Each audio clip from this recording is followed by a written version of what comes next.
Hello everyone. Today we continue chapter force and law of motion. Today we study about Newton's second law of the motions. Newton's second law of motion states that the rate of change of momentum of an object is proportional to unbalanced force in direction of force.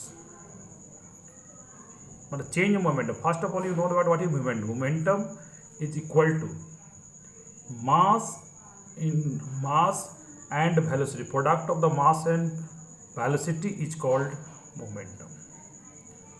बच्चों, इसमें हमने जाना कि Newton का second law कहता है कि जो अनबैलेंस फोर्स, पहले आपको बताया था मैं बैलेंस फोर्स अनबैलेंस फोर्स के बारे में, जो ये अनबैलेंस फोर्स जो होता है, इस अनबैलेंस फोर्स जिसमें रिजल्टेंट फोर्स जो नॉन जीरो होता है, तो क्या मतलब उस यानी वो जो क्या जाता है कि ये जो इक्वल टू होता है वो चेंज मोमेंटम, मतलब पहले ये समझ लीजिए बात को कि चेंज मोमेंटम कैसे होता है। मोमेंटम क्या, मोमेंटम हमने पहले बताया कि product of the mass and velocity. यानी अब जैसे कि अगर एक ट्रक है, जैसे एवरीडे लाइफ पे अगर आप गौर करें, जैसे कि अगर एक ट्रक है, अगर ट्रक अगर खड़ा है यानी वेलोसिटी जीरो, ट्रक अगर वो चलना शुरू कर दे, अगर 5 के स्पीड से भी चला, 5 मीटर पर सेकंड के स्पीड से ही क्यों ना चले, तो वो क्या होगा कि एक अनबैलेंस फोर्स पैदा करेगा। ठीक है, यानी कि मोमेंटम चेंज हो गया, जीरो से उसका बढ़ गया, यानी कहने का मतलब रेट जो जब मोमेंटम चेंज हो गया तो वो क्या हो गया कि वो एक फोर्स पैदा, वो किसी आदमी को मार सकता है। जैसे कि आप देखे होंगे कि ये गोली बंदूक में होता है, छोटा सा ही गोली होता है, लेकिन हम लोग करते क्या है कि उसके मास जो है, उसका जो गोली का जो मास है, उससे हम लोग उसको वेलोसिटी यानी कि उसको बहुत स्पीड से दागते हैं, जिससे वो क्या करता है हिट कर। जैसे आप लोग क्रिकेट मैच खेलते होंगे, क्रिकेट मैच में अगर हम बॉल अगर धीरे है तो कोई नुकसान नहीं, अगर वो बॉल को अगर पूरा स्पीड से आपकी तरफ से फेंका जाए, जहाँ भी लगेगा चोट लगेगा, आपको ज़्यादा चोट लगेगा।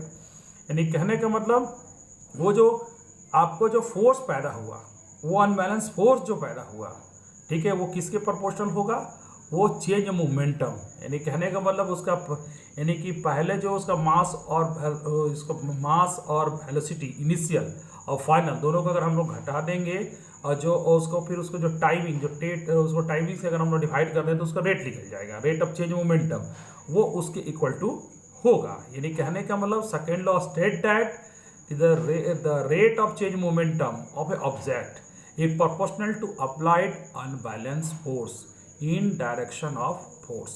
मैथमेटिकली इसको इन एफ बराबर ए में कैसे इसको करेंगे, तो देखिए सबसे पहले अगर सपोज कर लीजिए कोई एक ऑब्जेक्ट है जिसका मास एम है, उसका इनिशियल वेलोसिटी यू है और उसका फाइनल वेलोसिटी वी है आफ्टर टी टाइम में। यानी कि अगर शुरुआत में अगर हम इनिशियल उसका मोमेंटम करें तो एम इंटू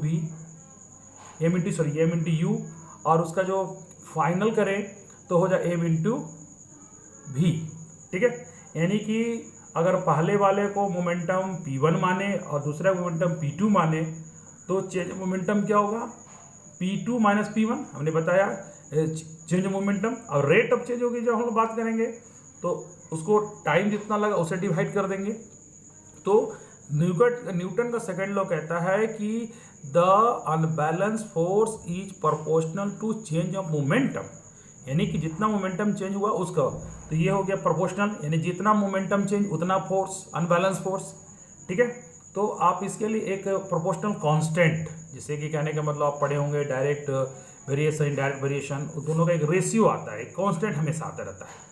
ठीक है, उसी तरह इसका भी कांस्टेंट आएगा, तो उसको हम लोग के अगर मान लेते हैं वहाँ पर के। ठीक है, और आपको मालूम होना चाहिए कि v minus you by T ये एक्सलरेशन होता है, यानी एक्सलेशन तो आप लोग जानते ही होंगे कि rate of the change of the velocity is called acceleration, जो मोशन के चैप्टर में हमने बताया था।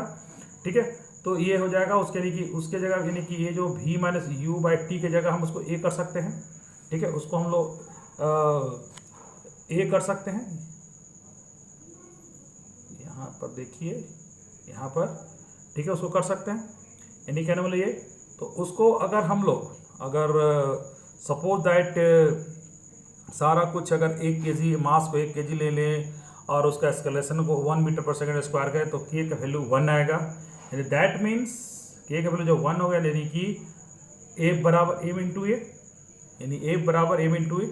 यानी कि फोर्स जो होगा, अनबैलेंस फोर्स होगा, वो मास और एक्सेलरेशन के मल्टीप्लाई के बराबर होगा। ठीक है। इसके डेली लाइफ में भी आप जैसे कि आप क्रिकेट मैच खेलते होंगे, क्रिकेट खेलते हैं जो बच्चे लोग खेलते हैं, तो आप देखिएगा कि उसमें जो प्लेयर होता है बॉल को पकड़ने के लिए वो बहुत हाथ को पीछे कर लेता है। क्यों कर लेता है? क्योंकि मैं बताया कि अनबैलेंस फोर्स होता है, अनबैलेंस फोर्स होता है, वो चेंज मोमेंटम। अगर टाइम अगर ज़्यादा होगा, यानी टी से डिवाइड करते हैं ना, तो टी का वैल्यू जितना ज़्यादा होगा फोर्स उतना कम होगा। यानी कहने का मतलब है बॉल को अगर जितना पहले पकड़ा जाएगा उतना ज़्यादा हमको उस पर फोर्स लगेगा, लेकिन जितना लेट से उसको पकड़ेंगे, इसीलिए कहा जाता है, जब ये क्वेश्चन ही पूछा जाता है कि खिलाड़ी जो होता है हाथ को पीछे क्यों कर लेता है, उसका पीछे करने का रीज़न होता है कि जितना वो पीछे हाथ करेगा, यानी कि टाइम पीरियड को बढ़ा देगा, तो जाहिर सी बात है कि टी का वैल्यू जितना ज़्यादा होगा उतना फोर्स का अनबैलेंस फोर्स कम होगा। ठीक है। तो आज हमने जाना कि न्यूटन का सेकेंड लॉ, जिसमें उसमें कहता है कि अनबैलेंस फोर्स जो होता है वो चेंज ऑफ मोमेंटम, यानी कि rate of change momentum of the object is proportional to applied unbalance force in direction of the force. Next video में हम लोग बात करेंगे न्यूटन के थर्ड लॉ के बारे में। ठीक है। आज के लिए इतना ही। Thank you.